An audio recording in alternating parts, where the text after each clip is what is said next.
السلام علیکم ورحمۃ اللہ وبرکاتہ۔ ان الحمد للہ نحمده ونستعینه ونستغفره ونعوذ باللہ من شرور انفسنا ومن سیئات اعمالنا من يهده الله فلا مضل له ومن يضلل فلا هادي له أشهد أن لا إله إلا الله وحده لا شريك له وأشهد أن محمدا عبده ورسوله يا أيها الذين آمنوا اتقوا الله حق تقاته ولا تموتن إلا وأنتم مسلمون يا أيها الناس اتقوا ربكم الذي خلقكم من نفس واحدة وخلق منها زوجها وبث منهما رجالا كثيرا ونساء واتقوا الله الذي تساءلون به والأرحام إن الله كان عليكم رقيبا يا أيها الذين آمنوا اتقوا الله وقولوا قولا سديدا يصلح لكم أعمالكم ويغفر لكم ذنوبكم ومن يطع الله ورسوله فقد فاز فوزا عظيما أما بعد فإن خير الحديث كتاب الله وخير الهدي هدي محمد صلى الله عليه وسلم وشر الأمور محدثاتها وكل محدثة بدعة وكل بدعة ضلالة وكل ضلالة في النار سبحانك لا علم لنا إلا ما علمتنا إنك أنت العليم الحكيم رب اشرح لي صدري ويسر لي أمري واحلل عقدة من لساني يفقهوا قولي واحلل عقدة من لساني يفقهوا قولي واحلل عقدة من لساني يفقهوا قولي اللهم طهر قلوبنا من النفاق وأعمالنا من الرياء اللهم ارزقنا الإخلاص في القول والعمل ونعوذ بك من الرياء والسمعة اللهم انفعنا بما علمتنا وعلمنا ما ينفعنا وارزقنا علما تنفعنا به أعوذ بالله من الشيطان الرجيم بسم الله الرحمن الرحيم ولا تركنوا إلى الذين ظلموا فتمسكم النار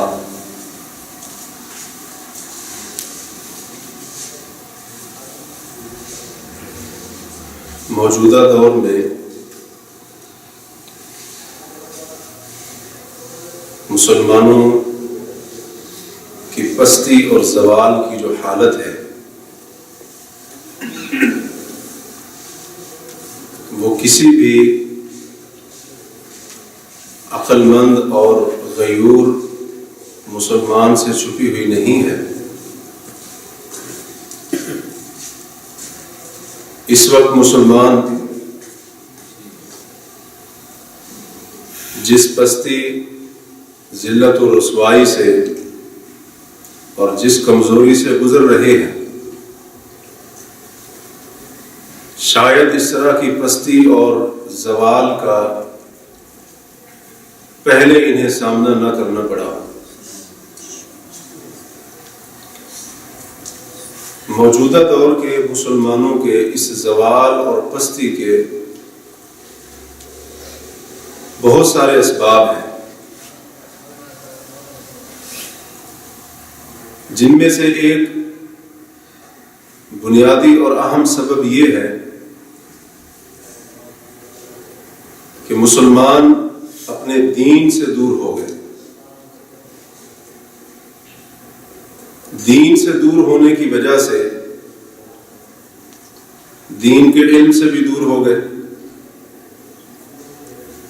شریعت اور دین کی تعلیمات سے بھی غافل اور لاپرواہ ہو گئے، جس کا نتیجہ یہ نکلا کہ آج اکثر مسلمانوں کو اپنے دین کی بنیادی باتوں کا بھی علم نہیں ہے. جن اصولوں اور قواعد پر دین اسلام کی بنیاد ہے، شریعت اسلامیہ کی بنیاد ہے، ان اصولوں اور ان قواعد کا اکثر مسلمانوں کو پتہ ہی نہیں ہے،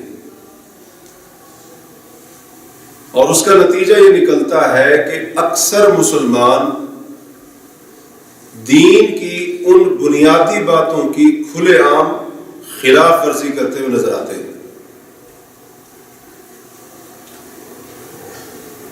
دین کے اصولوں اور بنیادی باتوں میں سے ایک اصول اور بنیادی بات یہ بھی ہے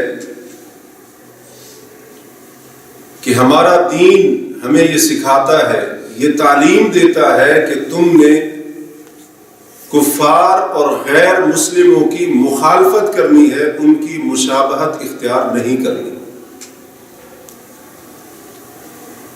تم نے ان جیسا نہیں بننا، ان کے نقش قدم پر نہیں چلنا، ان کی پیروی نہیں کرنی، ان کی اندھی تقلید نہیں کرنی، اور ان کی نقالی سے ہوشیار رہنا ہے. یہ ہمارے دین کا بنیادی قاعدہ ہے، اصول ہے ہمارے دین کا. لیکن آج اکثر مسلمان اس بنیادی قاعدے اور اصول کو جانتے تک نہیں ہیں. اس لیے ہم دیکھتے ہیں کہ کثیر تعداد میں مسلمان کفار اور غیر مسلموں کی مشابہت اور نقالی کرتے ہوئے نظر آتے ہیں. وہی کام کرتے ہیں، وہی چیزیں اختیار کر رکھی ہیں جو یہود و نصارہ، کفار، مشرکین، بت پرستوں کی تھی. اور اس کی ایک بہت بڑی وجہ یہ ہے کہ آج کا مسلمان ذہنی پستی کا شکار ہو چکا ہے، جسے سوچ کی غلامی ہم کہہ سکتے ہیں نا، کہ دراصل ہماری سوچ غلامانہ بن چکی ہے. ہم لوگ یہ سمجھ بیٹھے ہیں کہ جب تک یہودیوں اور عیسائیوں کے راستے پر نہیں چلیں گے، جب تک ہم اللہ کے دشمنوں، بت پرستوں، مشرکین، کفار کے طریقوں کو نہیں اپنائیں گے، ہماری سوچ یہ بنا دی گئی، اس وقت تک ہم ترقی کر ہی نہیں سکتے. جس کی وجہ سے آج اکثر مسلمان غیر مسلموں کی نہ صرف مشابہت کرتے ہوئے نظر آتے ہیں، بلکہ بعض مسلمانوں نے ایسی ان کی نقالی کی اور اس طرح سے ان کی اندھی تقلید کی کہ یہود و نصارہ کو بھی پیچھے چھوڑ دیا. حالانکہ ہمارا دین کیا سکھاتا ہے؟ کفار کی مخالفت کرنا، غیر مسلموں کی خلاف ورزی کرنا. ہمارا دین ہمیں یہ تعلیم دیتا ہے کہ تم نے ان کی مشابہت سے اور ان جیسا بننے سے اپنے آپ کو بچانا ہے. اور یہ جو قاعدہ ہے شریعت کا اور دین کا، یہ جو اصول ہے، یہ جو بنیادی بات ہے دین اسلام کی، اس کے اوپر بہت سارے دلائل موجود ہیں. قرآن کریم کی متعدد آیات بتاتی ہیں کہ اللہ تعالی نے کس طرح واضح طور پر ہمیں کافروں جیسا بننے سے منع کیا. اللہ تبارک و تعالی نے فرمایا الم یأن للذین آمنوا ان تخشع قلوبهم لذکر اللہ وما نزل من الحق. کیا ایمان والوں کے لیے ابھی تک وہ وقت نہیں آیا کہ ان کے دل اللہ کے ذکر کے لیے اور جو حق نازل ہوا ہے اس کے لیے ان کے دل نرم ہو جائے, ان کے دلوں میں خشوع پیدا ہو جائے اور ان کے دلوں کے اندر نرمی پیدا ہو جائے. کیا ابھی تک وقت نہیں آیا ایمان والوں کے لیے؟ اس کے بعد فرمایا وَلَا يَكُونُوا كَالَّذِينَ أُوتُوا الْكِتَابَ مِنْ قَبْلِهِمْ. اور ایمان والوں کو چاہیے کہ وہ ان کی طرح نہ ہو جائیں جنہیں ان سے پہلے کتاب دی گئی تھی. فَطَالَ عَلَيْهِمُ الْأَمَدُ. عرصہ ان کے اوپر دراز ہو گیا, مدت لمبی ہو گئی. فَقَسَتْ قُلُوبُهُمْ. جس کی وجہ سے ان کے دل سخت ہو گئے. وَكَثِيرٌ مِّنْهُمْ فَاسِقُونَ. اور ان میں سے اکثر فاسق اور فاجر اللہ کی بغاوت کرنے والے ہیں. تو رب کائنات نے اس آیت میں مسلمانوں کو روک دیا ہے, منع کر دیا ہے کہ تم نے ان لوگوں کی طرح نہیں بننا جنہیں تم سے پہلے کتاب دی گئی تھی.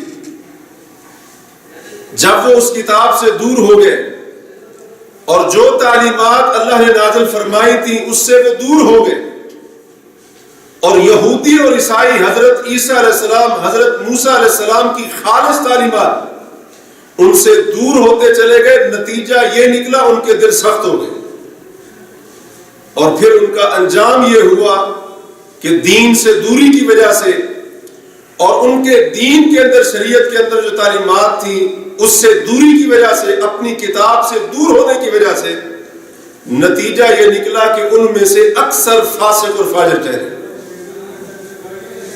اگر ہم اس آیت پر غور کریں تو رب کائنات نے مسلمانوں کو, اہل ایمان کو کافروں کی ہر طرح سے مشابہت کرنے سے منع فرمایا ہے. ظاہری طور پر بھی ان کی مشابہت سے بچنا ہے اور باطنی طور پر بھی ان کی مشابہت سے بچنا ہے. باطنی طور پر کیسے؟ اللہ نے فرمایا ان کے دل سخت ہو گئے. گویا اللہ تعالیٰ مومنوں کو کہنا چاہتا ہے ایمان والو, اللہ کے ذکر سے, قرآن سے دور نہ ہو جانا اور ان اہل کتاب کی طرح نہ ہو جانا جیسے انہوں نے اپنے درمیان اور تورات اور انجیل کے درمیان فاصلے پیدا کر لیے. جیسے ان کے دل سخت ہو گئے ویسے تم قرآن سے دور ہو کر, حق سے دور ہو کر اپنے دلوں کو سخت مت کر لینا. باطنی طور پر بھی اللہ تعالیٰ نے ان کی مشابہت سے منع کیا کہ تمہارے دل بھی ان کی طرح سخت نہ ہو جائے. وَكَثِيرٌ مِّنْهُمْ فَاسِقُونَ. اور ان میں سے اکثر فاسق اور فاجر اللہ کے نافرمان ہیں. اے مسلمانوں, ظاہری طور پر بھی تم نے فسق و فجور میں اہل کتاب جیسا نہیں بننا. اللہ تعالی نے ہر طرح کی مشابہت سے اہل ایمان کو اس آیت کے اندر روک دیا ہے. قرآن کریم کا ایک اور مقام اللہ نے فرمایا وَلَا تَكُونُوا كَالَّذِينَ نَسُوا اللَّهَ فَأَنسَاهُمْ أَنفُسَهُمْ. اس سے پہلے والی آیت میں اللہ نے مومنوں کو خطاب کیا ہے, ایمان والوں کو مخاطب کیا ہے. یا ایھا الذین آمنوا اتقوا اللہ وَلْتَنظُرْ نَفْسٌ مَّا قَدَّمَتْ لِغَدٍ وَاتَّقُوا اللَّهَ إِنَّ اللَّهَ خَبِيرٌ بِمَا تَعْمَلُونَ وَلَا تَكُونُوا كَالَّذِينَ نَسُوا اللَّهَ فَأَنسَاهُمْ أَنفُسَهُمْ أُولَٰئِكَ هُمُ الْفَاسِقُونَ. اے ایمان والو, اللہ سے ڈر جاؤ. ہر بندے کو غور کرنا چاہیے کہ وہ کل قیامت کے لیے کون سے اعمال آگے بھیج رہا ہے. ایک بار پھر فرمایا اللہ سے ڈرو, اللہ تمہارے ہر عمل کی خبر رکھتا ہے. اس کے بعد اس آیت میں فرمایا وَلَا تَكُونُوا كَالَّذِينَ نَسُوا اللَّهَ. اے ایمان والو, ان کی طرح نہ ہو جانا جو اللہ کو بھول گئے. فَأَنسَاهُمْ أَنفُسَهُمْ. اللہ تبارک و تعالی نے ان کو ان کا اپنا آپ ہی بھلا دیا. جب وہ اللہ کو بھولے اللہ تعالی نے انہیں اپنے آپ سے ہی غافل کر دیا, لاپرواہ کر دیا. اولئک هم الفاسقون، فرمایا یہ فاسق اور فاجر لوگ ہیں۔ تو اللہ تعالیٰ قرآن کے اندر اپنے مومن بندوں کو منع کر رہا ہے کہ تم نے ان کی طرح نہیں بننا جو اللہ تعالیٰ کو بھول گئے، جنہوں نے رب کو بھلا دیا۔ تمہارا رویہ، تمہاری روش، تمہارا طور طریقہ، تمہاری عادتیں ان جیسی نہیں ہونی چاہیے۔ یہ فاسق ہے، یہ رب العالمین کے باغی ہے، اور یہ اللہ تعالیٰ کی اطاعت اور فرمانبرداری سے بغاوت کرنے والے ہیں۔ لہٰذا تم نے اپنے آپ کو ان جیسا نہیں بنانا۔ قرآن کریم کا تیسرا مقام اللہ تعالیٰ نے فرمایا یا ایھا الذین آمنوا لا تتخذوا اليہود والنصارى اولیاء، اے ایمان والو یہودیوں عیسائیوں کو دوست مت بنانا، ان کو دوست مت بنانا۔ اس کے بعد اللہ نے فرمایا وَمَن يَتَوَلَّهُم مِّنكُمْ فَهُوَ مِنْهُمْ، اگر مومنوں کو چھوڑ کر، مسلمانوں کو چھوڑ کر تم نے یہود و نصارہ کے ساتھ دوستیاں لگائی اور ان کے ساتھ تم نے گہرے دلی تعلقات قائم کیے، ان سے محبت قائم کی، فرمایا ایمان والو جو تم میں سے ان سے دوستی اور محبت رکھے گا وہ انہی میں سے ہو جائے گا۔ علماء فرماتے ہیں کہ یہود و نصارہ کی مشابہت اختیار کرنا یہ ان کے ساتھ دوستی کرنے کی ایک صورت اور شکل ہے۔ جو بندہ کسی جیسا بننے کی کوشش کر رہا ہے تو اس کا یہی مطلب ہوگا نا کہ جس کے جیسا بننے کی کوشش کر رہا ہے اس کے بارے میں اس کے دل کے اندر کوئی احترام، محبت، چاہت، الفت موجود ہے۔ دل کے اندر محبت ہوگی، دل کے اندر الفت ہوگی، یہی تو وجہ ہے کہ ظاہری طور پر اس کے جیسا بننے کی کوشش کر رہا ہے۔ تو یہ ان کے ساتھ دوستی رکھنے اور ان کے ساتھ محبت کرنے کے مترادف ہے۔ قرآن کریم کا چوتھا مقام اللہ نے فرمایا وَلَا تَرْكَنُوا إِلَى الَّذِينَ ظَلَمُوا فَتَمَسَّكُمُ النَّارُ، اے مسلمانوں اس قرآن کو ماننے والوں ظالموں کی طرف تم نے مائل بھی نہیں ہونا ہے۔ ظالموں کے بارے میں تم نے، مشرکین، بت پرست، کفار، ان کے بارے میں تم نے اپنے دل میں نرم گوشہ بھی نہیں رکھنا ہے، ورنہ یہ ہوگا فتمسکم النار، جیسے جہنم کی آگ ان کو اپنی گرفت میں لے گی تمہیں بھی جہنم کی آگ پکڑ لے گی۔ جب صرف ظالموں، کافروں، مشرکین، بت پرستوں کی طرف مائل ہونے پر اور ان کے بارے میں نرم گوشہ رکھنے پر اللہ تعالیٰ جہنم کی وعید سنا رہا ہے، تو جو سر سے پاؤں تک انہی جیسا بنا ہوا اس کا کیا حال ہوگا؟ دعویٰ ایمان کا ہے اور مکمل طور پر کفار کی مشابہت اختیار کیے ہوئے ہے، اس کا کیا حال ہوگا؟ ایک بہت بڑے تابعی ہیں، قرآن کے مفسر ہیں، انہوں نے اس آیت کی تفسیر یہ کی، فرمایا لا ترضوا اعمالہم، کہ جو ظالم لوگ ہیں اور اسی طرح سے کفار ہیں، مشرکین ہیں، یہ اللہ کے دشمن ہیں، فرمایا کہ ان کے اعمال پر تم نے راضی نہیں ہونا ہے، ان کے ظلم پر، ان کے شرک پر، ان کے کفر پر، ان کی بت پرستی پر، ان کے فسق و فجور پر، اللہ کی بغاوت جو وہ کرتے اس کے اوپر، کہتے تم نے کافروں ظالموں کے اعمال پر راضی نہیں ہونا ہے۔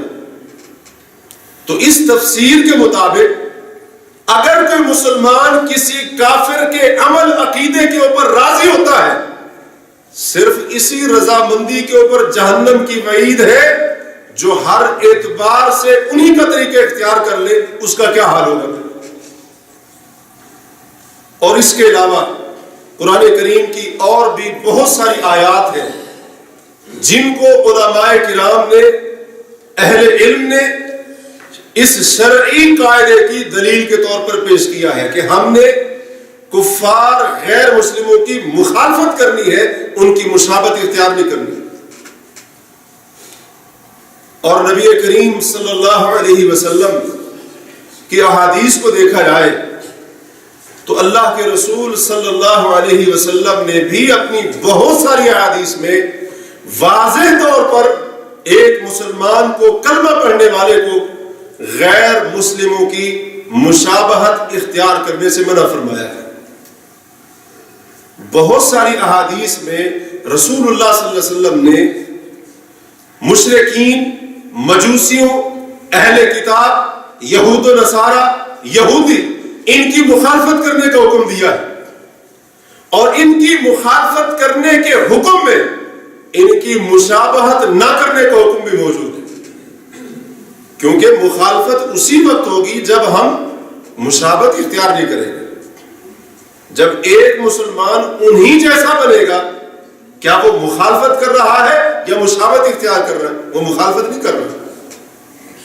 تو رسول اللہ صلی اللہ علیہ وسلم کا اپنی احادیث میں، فرامین میں نام لے کر مشرکین، مجوسی، آگ کی عبادت کرنے والے، بت پرست، یہودی اور عیسائی اہل کتاب، ان کا نام لے کر ان کی مخالفت کرنے کا حکم دینا، معنی یہ ہے کہ ایک مسلمان کو اللہ کے رسول تعلیم دے رہے ہیں، حکم دے رہے ہیں کہ تم نے کسی بھی معاملے میں ان جیسا نہیں بننا ہے، کسی بھی معاملے میں یہودیوں عیسائیوں جیسا نہیں بننا ہے، مجوسیوں جیسا نہیں بننا ہے، آگ کے پجاریوں جیسا نہیں بننا ہے، اور جو بت پرست ہیں ان جیسا نہیں بننا ہے۔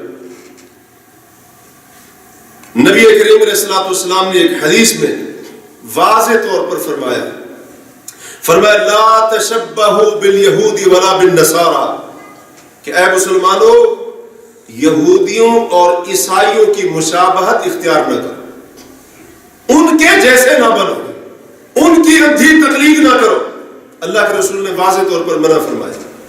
اور پھر صرف اتنا ہی نہیں، بلکہ ایک صحابی سے، حضرت جریر بن عبداللہ البجلی رضی اللہ تعالی عنہ، وہ جب مسلمان ہونے کے لیے آئے تو انہوں نے رسول اللہ صلی اللہ علیہ وسلم سے عرض کی، اللہ کے رسول، اپنا دست مبارک، اپنا ہاتھ آپ آگے بڑھائیں، اپنے ہاتھ کو پھیلائیں، میں آپ کے ہاتھ پر ہاتھ دے کر اسلام قبول کرنے کی بیعت کرنا چاہتا ہوں۔ اور پھر اس صحابی نے یہ بھی کہا کہ اللہ کے رسول، اگر آپ کو کوئی شرط لگانی ہو کہ میں تمہارے ساتھ اس شرط پر بیعت کروں گا، تو اللہ کے رسول آپ شرط بھی لگا سکتے ہیں، کیونکہ آپ مجھ سے بہتر جانتے ہیں۔ تو نبی کریم علیہ الصلوۃ والسلام نے پھر اپنے اس صحابی حضرت جریر بن عبداللہ البجلی رضی اللہ عنہ، ان سے بیعت لی۔ بیعت کس چیز کے اوپر تھی؟ فرمایا کہ جریر، میرے ہاتھ پر ہاتھ رکھ کر، میرے ہاتھ میں ہاتھ دے کر یہ پکا وعدہ کرو، تعبد اللہ، صرف اللہ کی عبادت کرو گے، وتقیم الصلاۃ، نماز کو قائم کرتے رہو گے، وتؤتی الزکاۃ، اور زکات کو ادا کرتے رہو گے۔ فرمایا وتناصح المسلمین، اس چیز پر بھی بیعت کرو، پکا وعدہ کرو، زندگی بھر مسلمانوں کے ساتھ خیر خواہی کرو گے۔ اور ساتھ ساتھ یہ بھی فرمایا وَتُفَارِقُ الْمُشْرِكِينَ، اے جریر، اس چیز پر بھی میں تمہارے ساتھ بیعت کرتا ہوں کہ تم مشرکین سے علیحدہ رہو گے، ان سے جدائی اختیار کرو گے۔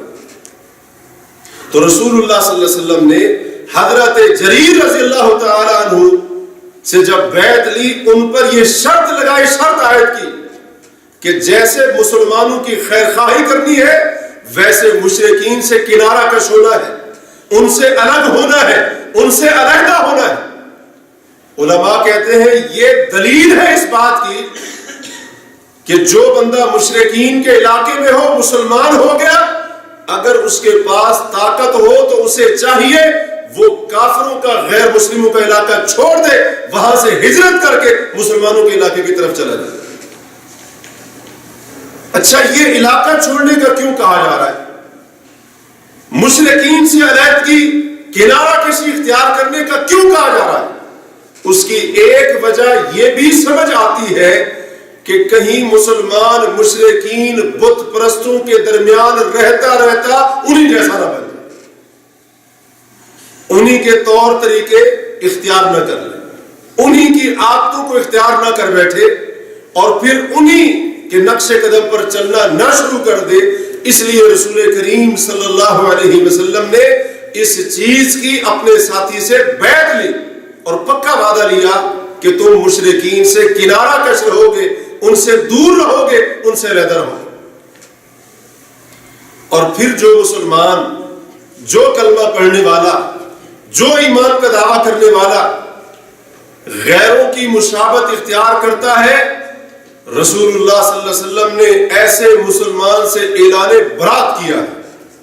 اللہ کے رسول فرماتے ہیں لیس منا من تشبہ بغیرنا، وہ ہم میں سے نہیں ہے جو ہمارے غیروں سے مشابہت اختیار کرتا ہے۔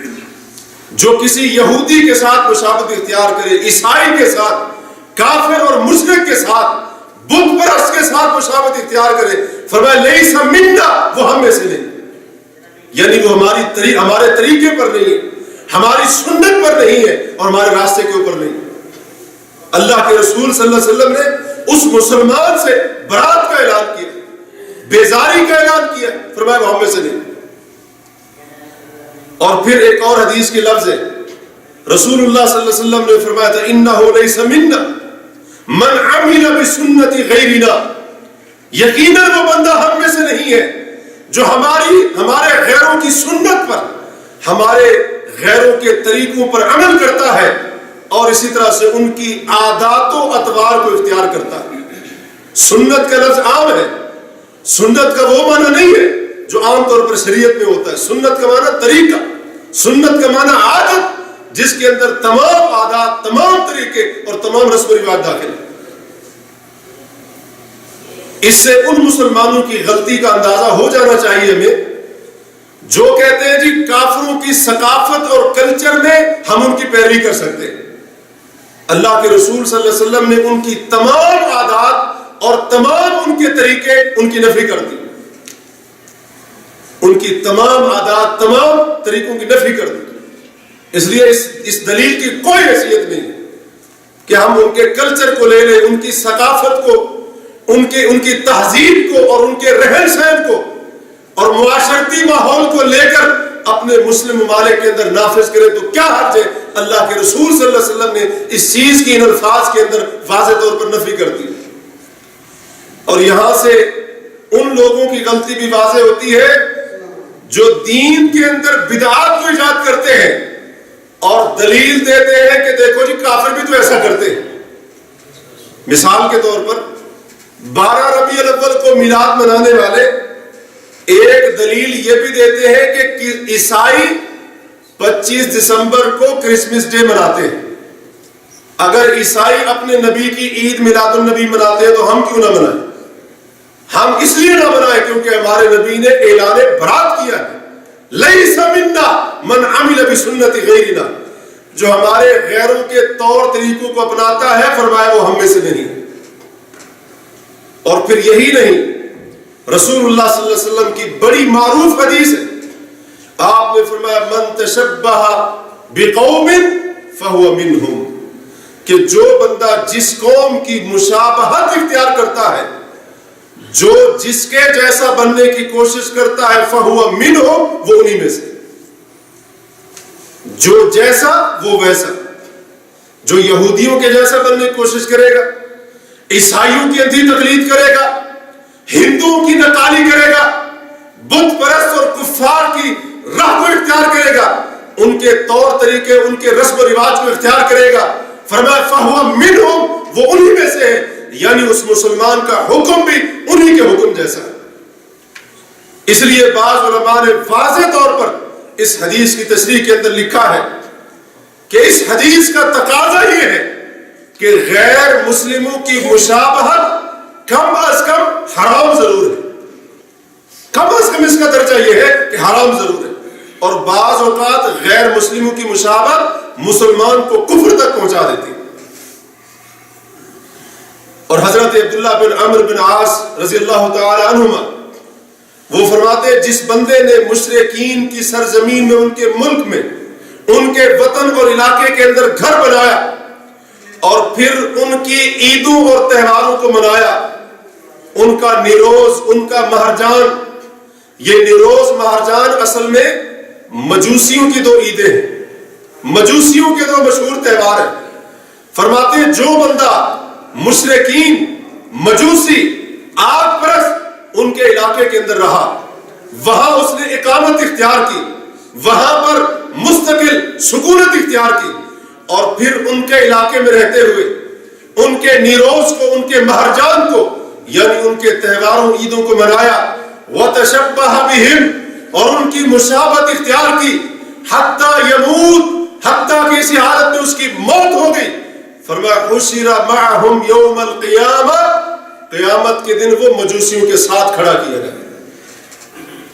قیامت کے دن اس کا حشر مجوسیوں کے ساتھ ہوگا، مشرکوں کے ساتھ ہوگا، بت پرستوں کے ساتھ ہوگا.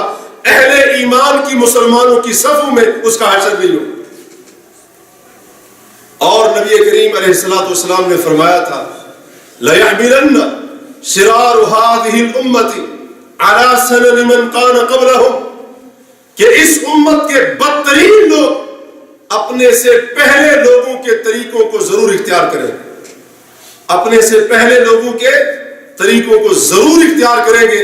اور اس امت کے جو لوگ پہلے لوگوں کے طریقوں کو، ان کے اطوار و عادات کو اور اسی طرح سے ان کے معاملات کو اختیار کریں گے، اللہ کے رسول نے اس حدیث کے اندر فرمایا وہ اس امت کے بدترین لوگ ہوں.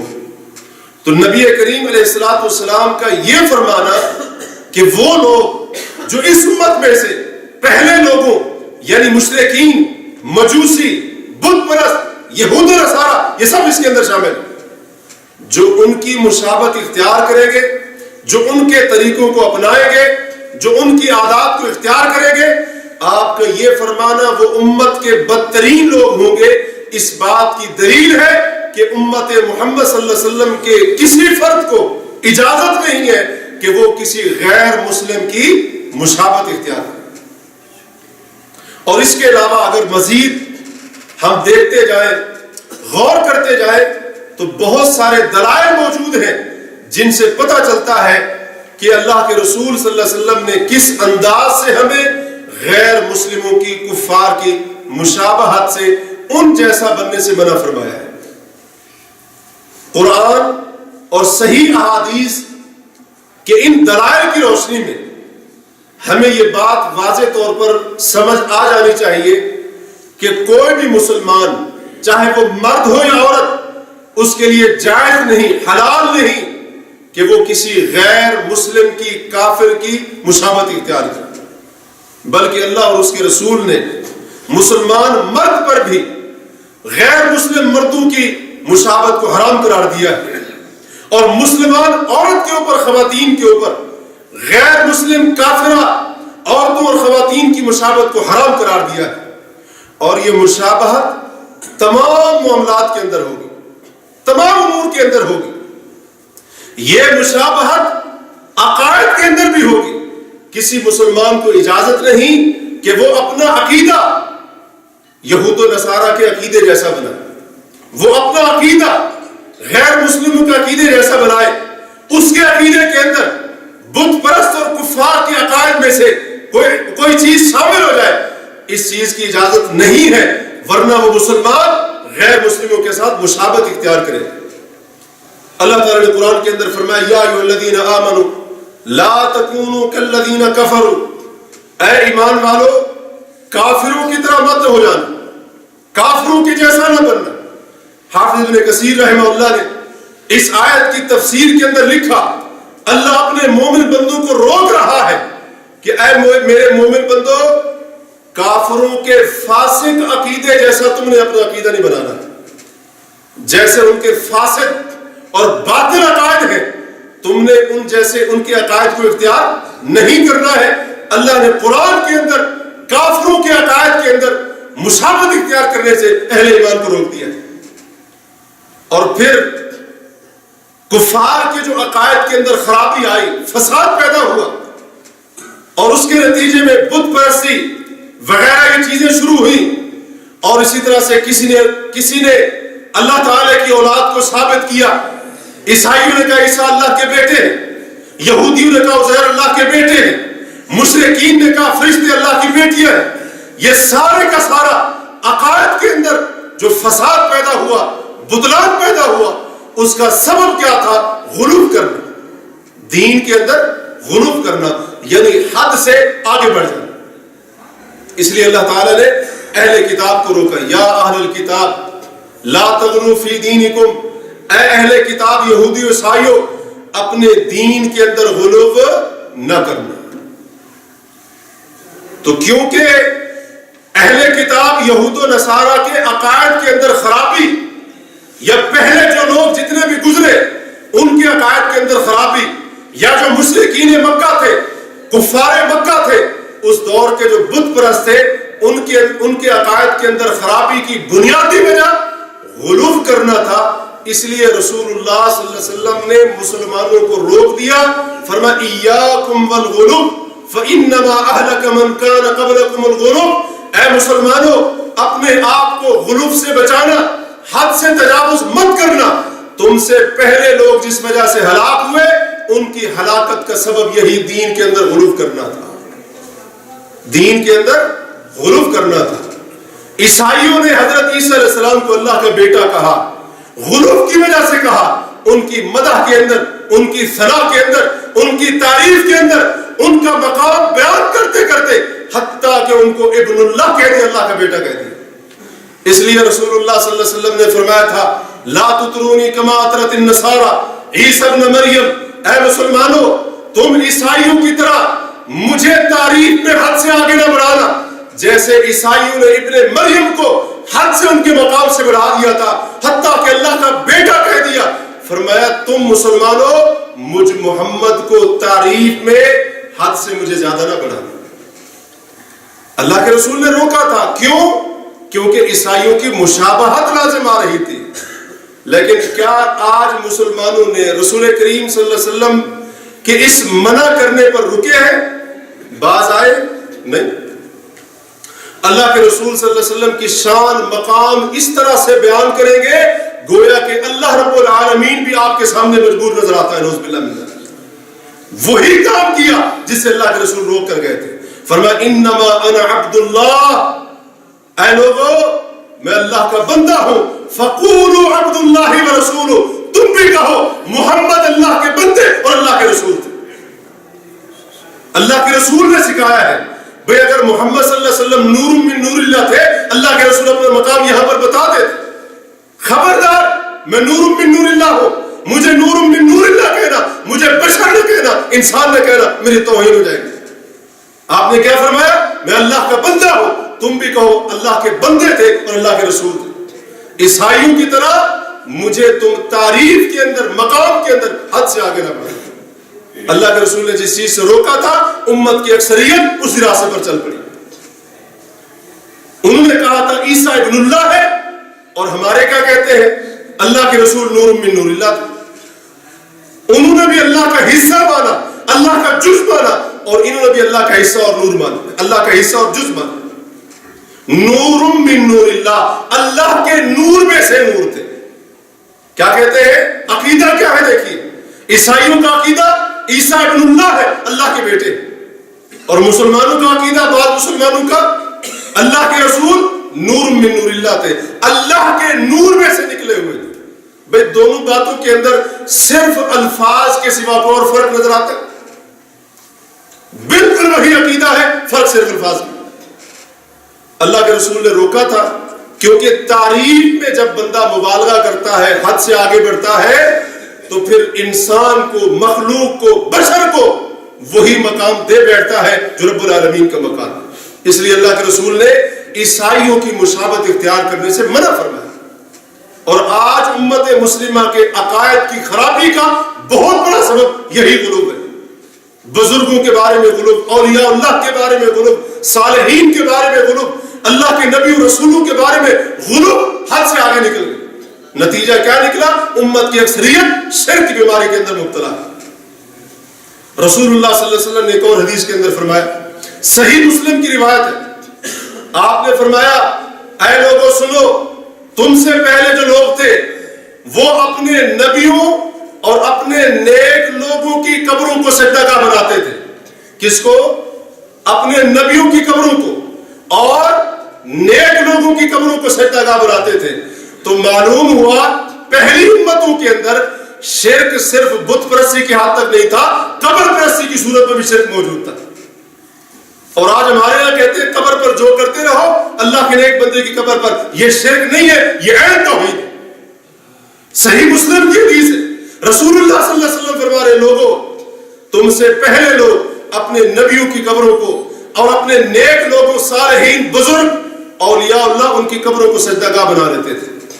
الا فلا تتخذوا القبور مساجد، اے میری امت کے لوگوں سنو، تم نے قبروں کو سجدہ گاہ نہیں بنانا، قبروں کے اوپر سجدے نہیں کرنے، چاہے وہ نبی کی قبر ہو یا اللہ کے ولی کی قبر ہو.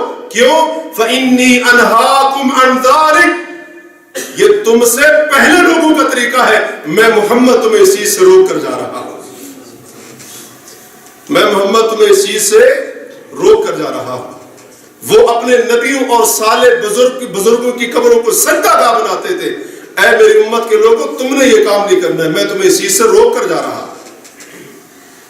تو نبی کریم علیہ السلام نے عقائد میں مشابہت اختیار کرنے سے منع فرمایا، اس غلو سے منع فرمایا، تاکہ ایک مسلمان عقیدے میں، نظریے میں، سوچ میں، ایمان کے اندر غیر مسلم جیسا نہ ہو، کافر جیسا اس کا عقیدہ نہ ہو. کیونکہ ہمارا عقیدہ، ہمارا نظریہ الحمدللہ خالص ایمان کے اوپر، خالص توحید کے اوپر قائم ہونا چاہیے. یہ ہے اسلامی عقیدہ، اور یہی ہے ایمان خالص، اور یہی ہے توحید خالص جس کے اوپر قیامت کے دن نجات ہوگی. اسی وجہ سے رسول اللہ صلی اللہ علیہ وسلم نے مشرکین کے جو تہوار ہیں، یہود و نصارہ کی جو عیدیں ہیں، اللہ کے رسول صلی اللہ علیہ وسلم نے ان کے اندر شرکت کرنا تو دور کی بات، ان کو منانا اور ان کو اختیار کرنا، اس سے ہماری شریعت نے منع کیا. کیونکہ مشرکین کی جتنی عیدیں ہیں، یہود و نصارہ کے جتنے تہوار ہیں، وہ چاہے کرسمس کی شکل میں ہو یا آگے جیسے نیا سال آنے والا ہے نیو ایئر کی شکل میں ہو، نئے سال کے جشن کی شکل میں، 14 فروری ویلنٹائن ڈے کی شکل میں، یا اس کے علاوہ کوئی اور تہوار ہو، اس طرح کے جتنے تہوار آج مسلمانوں کے اندر آ چکے ہیں، یہ سارے کے سارے مشرکین، یہود و نصارہ، بت پرستوں کے، کفار کے ایسے تہوار ہیں جن تہواروں کی بنیاد ان کے باطل عقائد کے اوپر ہے، ان کے شرکیہ اور کفری عقائد کے اوپر ہے. اس لیے ہمیں شریعت نے منع کر دیا کہ ہم ان کا کوئی تہوار نہیں منا سکتے، اور ہمارے لیے ان تہواروں میں شرکت کرنے کی بھی اجازت نہیں، بلکہ علماء کہتے ہیں ان میں کوئی تعاون کرنے کی بھی اجازت نہیں، حتیٰ کہ مبارکباد دینے کی بھی اجازت نہیں ہے، حتیٰ کہ اس غیر مسلم کو اس کے تہوار، اس کی عید کے موقع پر تحفہ اور گفٹ دینے کی بھی اجازت نہیں. کیونکہ اگر ہم ان میں سے کوئی کام کریں گے، ہم اس کے باطل، کفریہ اور شرکیہ عقیدے کی تائید کر رہے ہیں کہ تیرا عقیدہ ٹھیک ہے، جس کفری عقیدے کی وجہ سے تو یہ تہوار مناتا ہے، تیرا عقیدہ بالکل ٹھیک ہے، ہم بھی تیرے ساتھ ہیں.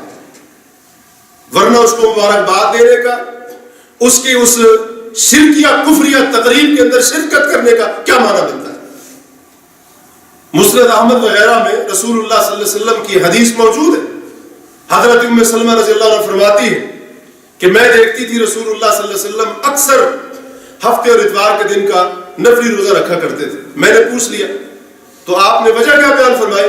فرمایا انہما یوم عید للمشرکین، یہ دونوں دن مشرکین کی عید کے دن ہے.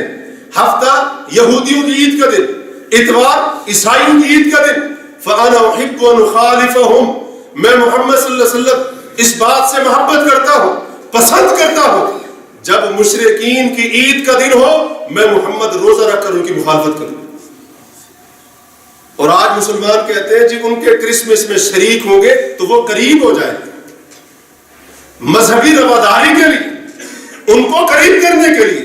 اور ہمارے نبی کیا کر رہے ہیں؟ ان کی عید، ان کے تہوار والے دن اللہ کے رسول روزہ رکھ کر ان کی مخالفت کرنا پسند کرتے ہیں، اور ہم ان کو قریب کرنے کے چکر میں پڑے ہوئے ہیں. اور اسی طرح سے کافروں کے جو مذہبی شاعر ہیں، ان کے مذہب اور دین کی جو امتیازی علامات ہیں، وہ امتیازی علامات ان کے مذہبی دینی شاعر ان کو اختیار کرنا مسلمان کے لیے جائز نہیں ہے۔ مثال کے طور پر صلیب عیسائیت کا امتیازی نشان ہے اور ان کا مذہبی، ان کا دینی نشان ہے جس سے وہ ممتاز ہوتے ہیں، اور اس کے پیچھے ان کا عقیدہ ہے۔ اس لیے ایک مسلمان کے لیے اجازت نہیں کہ وہ جناب گلے کے اندر، ہاتھ کے اندر، اپنے گھر کے اندر صلیب کو لٹکائے، اگرچہ اس کا ارادہ کچھ بھی ہو، لیکن پھر بھی اس کی اجازت نہیں، اس کی اجازت ہمیں ہمارا دین نہیں دیتا ہے۔ حضرت عدی بن حاتم رضی اللہ عنہ کو اللہ کے رسول نے جب دیکھا تھا، کہتے حضرت عدی کہتے میرے گلے کے اندر صلیب لٹک رہی تھی، اللہ کے رسول نے فرمایا القی عنک ھذا الوثن، اس بت کو اپنے گلے سے نکال کر پھینک دو۔ نبی علیہ الصلوۃ والسلام نے گلے کے اندر صلیب کا لٹکنا برداشت نہیں کیا۔ اب اس کا پہننے والے کا، لٹکانے والے کا کوئی بھی ارادہ کیوں نہ ہو، اجازت نہیں ہے ایک مسلمان، کیونکہ اس سے کافر کے، عیسائی کے عقیدے کے اندر اس سے مشابہت لازم آتی ہے۔ اب بندہ کہے جی میرا ارادہ وہ تو نہیں ہے، میں صلیب کو مشکل کشاد نہیں مانتا ہوں، بھائی تیرا ارادہ جو بھی ہو شریعت نے اس کی اجازت دے دی ہے۔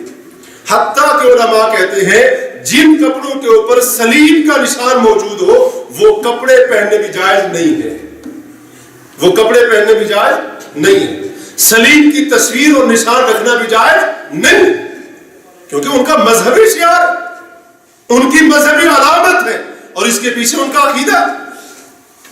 دل میں مسلمان کا جو بھی ارادہ ہو اس کو نہیں دیکھا جائے گا، بظاہر شریعت نے اس چیز سے روک دیا ہے، اور شریعت نے تو یہاں تک اس معاملے میں احتیاط کی ہے۔ اللہ نے قرآن کے اندر فرمایا یا ایھا الذین آمنوا لا تقولوا راعنا وقولوا انظرنا، اے ایمان والو راعنا نہ کہا کرو بلکہ یہ کہا کرو انظرنا، ہماری طرف توجہ کرے، ہماری طرف غور کرے۔ اصل میں جب صحابہ کرام یا جو بھی رسول اللہ صلی اللہ علیہ وسلم کی مجلس میں آتے تھے اور انہوں نے نبی علیہ الصلوۃ والسلام کو اپنی طرف مخاطب کرنا ہوتا، متوجہ کرنا ہوتا، تو ادب کے تقاضے کے تحت کہتے تھے راعنا، اے اللہ کے رسول تھوڑا سا ہماری بات کو بھی سن لیجیے۔ تو یہودی کیا کرتے تھے، اپنی زبان کو مروڑ کر یہ لفظ کہتے تھے راعنا، راعنا کا معنی ہماری طرف توجہ کرے، ہمارا خیال کرے، ہماری طرف دھیان دے، ہماری بات کو سنے، اور راعنا ہمارا چرواہا، نعوذ باللہ من ذالک۔ یہودی رسول اللہ صلی اللہ علیہ وسلم کی گستاخی کرتے ہوئے کیا کہتے تھے، ہمارا چرواہا، نعوذ باللہ من ذالک۔ یہ لفظ مروڑ کر بیان کرنے کا مقصد کیا تھا کہ نعوذ باللہ من ذالک محمد تو ایسے جیسے ہمارے بکریوں کا ایک چرواہا ہوتا ہے، نعوذ باللہ من ذالک۔ مسلمان بھی یہی لفظ کہتے اور یہودی بھی یہی لفظ کہتے، لیکن یہودی تھوڑا سا اپنی زبان کو مروڑ کر، راعینا تھوڑا سا کھینچ کر، اللہ نے مسلمانوں پہ کہہ دیا مسلمانوں آج کے بعد تم نے راعینا کا لفظ کہنے نہیں۔ بھئی جب کوئی صحابی یہ لفظ کہتا تھا تو کیا اس کا مقصد گستاخی کر رہا ہوتا تھا؟ جی اللہ نے دروازہ ہی بند کر دی۔ جس لفظ سے نبی کی گستاخی کا وہ پہلو نکالتے تھے اللہ تعالیٰ نے وہ لفظ بولنے کی بھی اجازت نہیں دی۔ اسلام نے تو اتنا یعنی کڑا انتظام کیا ہے کہ وہ لفظ بولنے کی بھی اجازت نہیں جو لفظ وہ دین اسلام کے خلاف مخصوص طریقے سے استعمال کرتے تھے، اور آج مسلمان انہی کے عقائد اختیار کر بیٹھے۔ عقائد میں بھی مشابہت سے دین ہمیں منع کرتا ہے، عبادات میں بھی مشابہت سے ہمیں دین منع کرتا ہے۔ کیا آپ جانتے ہیں کہ یہ جو 3 ممنوع اوقات ہیں نماز کے، کون کون سے ممنوع اوقات ہیں؟ سورج جب طلوع ہو رہا ہو، سورج جب عین سر کے اوپر ہو یعنی ظہر کے ٹائم سے پہلے، جس کو عام طور پر ہم زوال کا ٹائم کہتے ہیں، یعنی ظہر کی اذان سے پہلے، یہاں کے ٹائم کے مطابق ظہر کی اذان سے 15 منٹ پہلے سے لے کر ظہر کی اذان تک یہ جو وقت ہوتا ہے اس وقت نماز پڑھنا منع ہے۔ اور تیسرا ممنوع وقت کون سا ہے؟ جب سورج غروب ہو رہا ہو۔ 2 اوقات سورج طلوع ہوتے وقت اور سورج غروب ہوتے وقت، کیا آپ کو پتا ہے نماز پڑھنے سے کیوں منع کیا گیا؟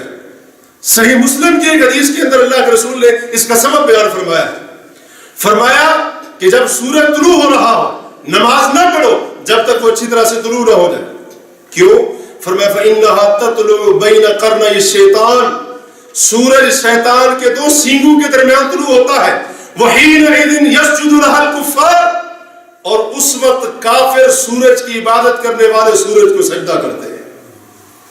میں آپ سے پوچھتا ہوں، کیا صحابہ کرام رسول اللہ صلی اللہ علیہ وسلم کے ساتھ ہی سورج کو سجدہ کرتے تھے؟ ایک مسلمان جو اس وقت نماز پڑھے گا وہ سورج کو سجدہ کرے گا یا اللہ کو سجدہ کرے گا؟ سجدہ اس نے اللہ کو کرنا ہے، لیکن کیونکہ اس وقت سورج کے پجاری، سورج کی پرستش کرنے والے سورج کو سجدہ کرتے ہیں وہ کافر، اس لیے اللہ کے رسول نے اس وقت مسلمانوں کو اللہ کے لیے سجدہ کرنے سے منع کر دیا، تاکہ کوئی یہ نہ سمجھے کہ یہ بھی سورج کو سجدہ کر رہے ہیں۔ تو عبادتوں میں بھی مشابہت نہیں ہے، اسلام نے منع کر دیا ہے۔ اور اسی طرح سے اللہ کے رسول نے سورج کے غروب ہونے کے بارے میں فرمایا جب غروب ہوتا ہے تو شیطان کے دو سینگوں کے درمیان غروب ہوتا ہے، اور اس وقت بھی کافر سورج کی عبادت کرنے والے اس کو سجدہ کرتے ہیں۔ امت کو منع کر دیا، سورج طلوع ہو رہا ہو اور سورج غروب ہونے کی حالت میں تم نے نماز نہیں پڑھی۔ جب ہمارے دین کے اندر عبادت موجود ہے، لیکن جس وقت ان کی عبادت کا وقت، اس وقت ہم اللہ کی عبادت نہیں کر سکتے، تو کیا مسلمانوں کے لیے جائز ہے کہ وہ عیسائیوں کے چرچ کے اندر جا کر انہیں جیسی عبادت کر رہا ہو، ہندوؤں کے بت کے اندر جا کر انہیں جیسی عبادت کر رہا ہو، اور اسی طرح سے دیگر جو کفار ہیں ان کی عبادت گاہوں کے اندر جا کر انہیں جیسی عبادت کر رہا ہو؟ جب ہمارے دین میں جو عبادت سب سے بڑا فریضہ ہے نماز کی عبادت، اس وقت پڑھنا منع ہے جب کافروں کی سورج کو سجدہ کرنے والوں کی عبادت کا وقت ہوتا ہے۔ تو کیا کافروں کے عبادت کے کام جائز ہوتے ہمارے لیے؟ نعوذ باللہ من ذالک۔ ہمارا دین تو اتنا سخت انتظام کرتا ہے اس معاملے میں۔ اور اس کے علاوہ اگر ہم دیکھتے جائیں حدیث کو، وقت نہیں ہے، بہت ساری مثالیں اس کے اوپر اگر ہم دیکھتے جائیں، کئی ایک عبادات کے اندر رسول اللہ صلی اللہ علیہ وسلم نے یہود و نصارہ کی، کفار کی مخالفت کرنے کا حکم دیا۔ یہ کام کرو وہ نہیں کرتے، یہ کام نہ کرو وہ نہیں کرتے، وہ کرتے۔ نبی علیہ الصلوۃ والسلام نے باقاعدہ نام لے کر کچھ اعمال کے بارے میں سکھایا۔ اسی طرح سے روز مرہ کے معاملات، خرید و فروخت ہو، لین دین ہو، دیگر معاملات ہو، رسول اللہ صلی اللہ علیہ وسلم نے ان کی مخالفت سکھائی ہے، ان کی مشابہت اختیار کرنا نہیں سکھایا ہے۔ ہمارا دین اسی بات کی تعلیم دیتا ہے، اللہ کی کتاب اسی بات کی تعلیم دیتی ہے، رسول کریم علیہ الصلوۃ والسلام کے فرامین بھی سکھاتے ہیں کہ مسلمانوں کا رہن سہن، اس کا چال چلن، اس کا اخلاق، اس کا برتاؤ رویہ، اس کا اٹھنا بیٹھنا، اس کی عادات، اس کے طور طریقے کافروں جیسے نہ ہو، مسلمانوں جیسے ہو۔ ہر ایک چیز کے اوپر مثال دی جا سکتی ہے۔ لباس کے بارے میں بھی شریعت نے ہمیں یہی سکھایا ہے کہ جو کافروں کے مخصوص لباس ہے، جو کافروں کے مخصوص لباس ہے اور ان کے امتیازی لباس سمجھے جاتے ہیں، جن سے وہ ممتاز نظر آتے ہیں، وہ مسلمانوں کے لیے پہننے جائز نہیں۔ لباس میں بھی، کافروں کے مخصوص لباس میں بھی اللہ کے رسول صلی اللہ علیہ وسلم نے ان کی مشابہت اختیار کرنے کی اجازت نہیں دی اس کی اجازت۔ صحیح مسلم کے اندر ایک حدیث، حضرت عبداللہ بن عمرو بن عاص کہتے ہیں میں نے ایک کپڑا پہنا ہوا تھا، تو اللہ کے رسول صلی اللہ علیہ وسلم نے فرمایا لا تلبسها فإنها من ثياب الكفار، یہ کپڑا مت پہنو، یہ کافروں کے لباس میں سے۔ تو کفار کے جو مخصوص لباس ہے ان کو پہننے کی اجازت نہیں ہے مسلمان کے لیے۔ ہاں جو مشترک لباس ہے، کفار بھی استعمال کرتے ہیں، مسلمان بھی استعمال کرتے ہیں، اس کے پہننے میں کوئی حرج نہیں۔ لباس میں ضابطہ کیا ہوگا؟ جو کافروں کا امتیازی لباس، مخصوص لباس جس سے وہ پہچانے جاتے ہیں، مسلمانوں کو پہننے کی اجازت نہیں ہوتی۔ مثال کے طور پر مسلمان بھی پگڑی باندھتے ہیں، سکھ بھی پگڑی باندھتا ہے، لیکن جو سکھ کا پگڑی باندھنے کا طریقہ ہے، مسلمان کو اس طریقے کے مطابق پگڑی باندھنے کی اجازت نہیں۔ جو اس کا مخصوص طریقہ ہے اس کے مطابق پگڑی باندھنے کی اجازت نہیں۔ تو لباس میں بھی احتیاط کیا گیا اور ان کی مشابہت سے اجتناب کرنے کا حکم دیا گیا۔ اور اسی طرح سے زمانہ جاہلیت کی خواتین کیا کرتی تھیں؟ بن سمر کر، براؤ سنگار کر کے باہر نکلتی تھی۔ اللہ نے مسلمان خواتین کو کہا وَلَا يُبْدِينَ زِينَتَهُنَّ، یہ اپنی زیب و زینت کو ظاہر نہ کرے۔ اللہ نے مسلمان عورتوں کو کہا وَلَا تَبَرَّجْنَ تَبَرُّجَ الْجَاهِلِيَّةِ الْأُولَى، پہلی جاہلیت کی عورتوں کی طرح، زمانہ جاہلیت کی خواتین کی طرح، اے مسلمان عورتوں تم نے بن سمر کر باہر نہیں نکلنا ہے۔ تو مسلمان عورت کے لیے زیب و زینت کے اندر کافر خاتون کی مشابہت اختیار کرنا جائز نہیں. مسلمان مرد کے لیے بھی، مسلمان عورت کے لیے بھی کافروں کا لباس، کافروں کی زیب و زینت جو ان کی مخصوص زیب و زینت ہے اور زیب و زینت کا جو مخصوص طریقہ ہے اس کی اجازت نہیں ہے. یہ جاہلیت کے طریقے. اور اسی طرح سے زمانہ جاہلیت کی عورتیں کیا کرتی تھی؟ وہ اپنے سر کے بالوں کو کھلا چھوڑ دیتی، گریبان ان کے کھلے ہوئے، دوپٹے اوڑھنیاں کوئی چیزیں نہیں ہوتی تھی. اور آج مسلمان کہتے ہیں جی یہ ماڈرن زمانہ ہے، 21ویں صدی ہے، عورت اگر سر پر دوپٹہ لیتی تو کوئی بات نہیں ہے، جدید دور کے تقاضے ہیں. اللہ کی قسم یہ جاہلیت ہے، یہ جاہلیت ہے، یہ ماڈرن زمانہ نہیں ہے، یہ ماڈرنزم نہیں ہے. ان سے زیادہ تو کہیں زیادہ ماڈرن پھر زمانہ جاہلیت کی عورتیں تھیں. اللہ نے کیا فرمایا؟ وَلْيَضْرِبْنَ بِخُمُرِهِنَّ عَلَىٰ جُيُوبِهِنَّ. مسلمان عورتوں کو چاہیے اپنے گریبانوں کے اوپر دوپٹے ڈالا کریں. اللہ تعالی نے کافر عورتوں کی مشابہت اختیار کرنے سے مسلمان عورتوں کو منع کر دیا. اسی طرح سے چہرے کی وضاحت، بناوٹ چہرے کی، اللہ کے رسول صلی اللہ علیہ وسلم نے مسلمانوں کو اس میں بھی مشابہت اختیار کرنے سے منع کر دیا. نبی علیہ الصلوۃ والسلام نے نام لے کر فرمایا کئی ایک احادیث کے اندر، آپ نے فرمایا مشرکین داڑھیاں مونڈتے ہیں، مونچھیں بڑی کرتے ہیں، مسلمانوں تم ان کی مخالفت کرو، تم مونچھوں کو چھوٹا کرو، داڑھیوں کو بڑھاؤ. اللہ کے رسول نے نام لے کر کہا، فرمایا وہ داڑھیاں مونڈتے ہیں، مونچھوں کو بڑھاتے ہیں، تم ان کی مخالفت کرو، مونچھیں کم کرو، چھوٹی کرو، اور داڑھیوں کو بڑھاؤ. تو نبی علیہ الصلوۃ والسلام نے چہرے کی وضاحت کے اندر بھی ہمیں یہود و نصارہ مشرکین کے جیسا بننے کی اجازت نہیں دی. اور یاد رکھیے جتنے بھی مسلک اس وقت موجود ہیں مسلمانوں کے اندر، کسی مسلک کے عالم کا یہ فتویٰ نہیں ہے کہ مسلمان کے لیے داڑھی مڈوانا، شیو کرنا حلال اور جائز ہے. کسی مسلک کے عالم کا شیو کے جائز ہونے کے بارے میں کوئی فتویٰ نہیں.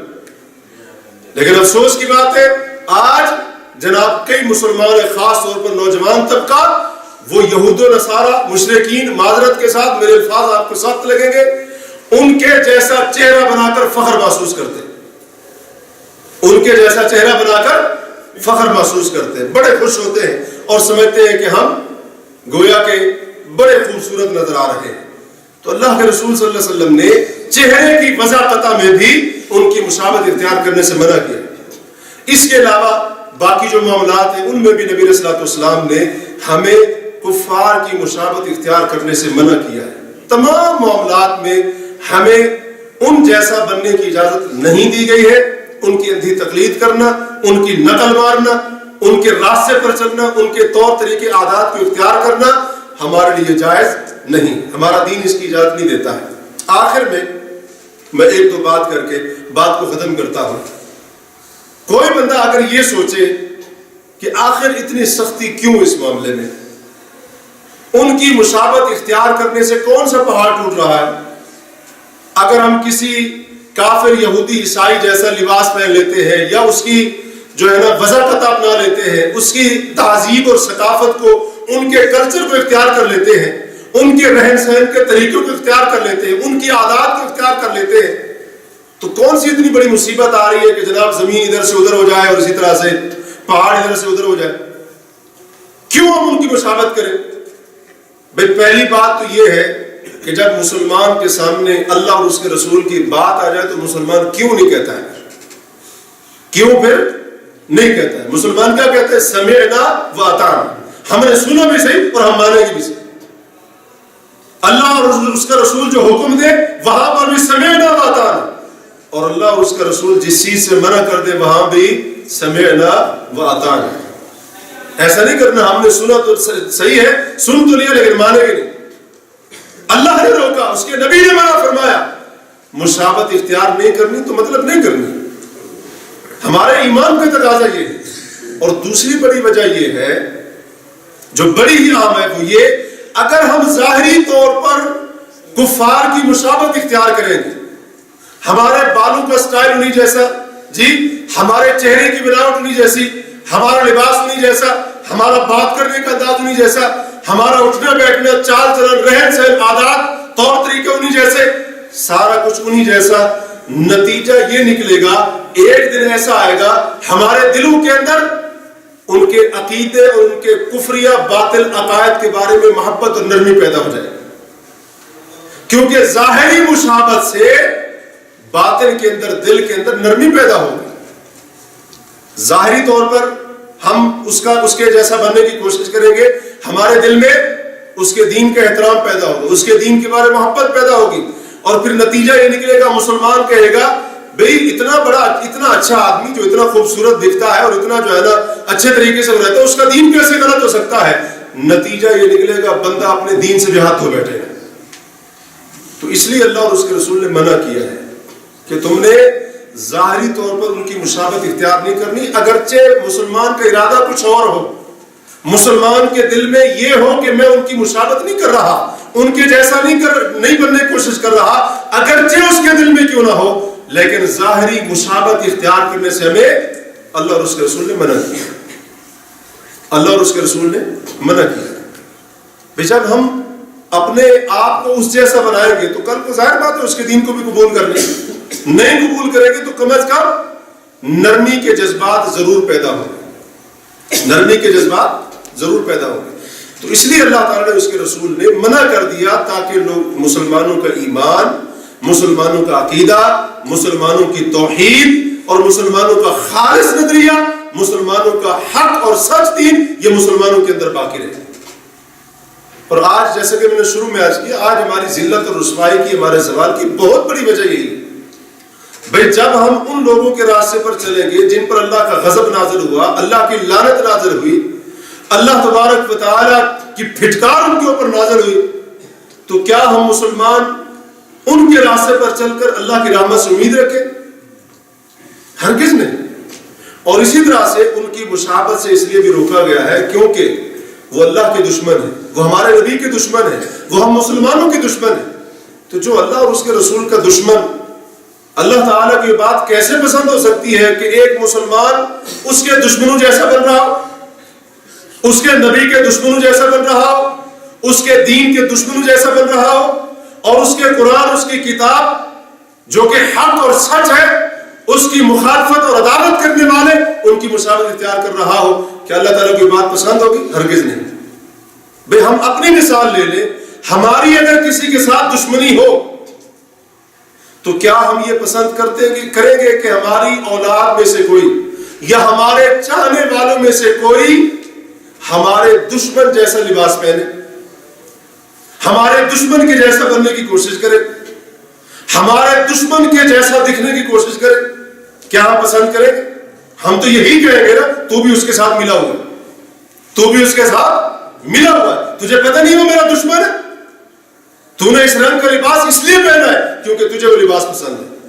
بھئی جس کو ہم نے خود دشمن مانا، اس کی اتنی مخالفت کہ اس رنگ جیسا لباس، جس رنگ کا وہ لباس پہنتا ہے، ہم پسند نہ کر رہے اپنے لیے پہننا، اور ہمارا عزیز، ہماری اولاد میں سے کوئی اگر اس رنگ کا لباس پہنے، ہم کہیں کہ تجھے مجھ سے محبت نہیں ہے، تو اس کے ساتھ ہے، اوپر سے میرے ساتھ ہونے کی باتیں کرتا ہے۔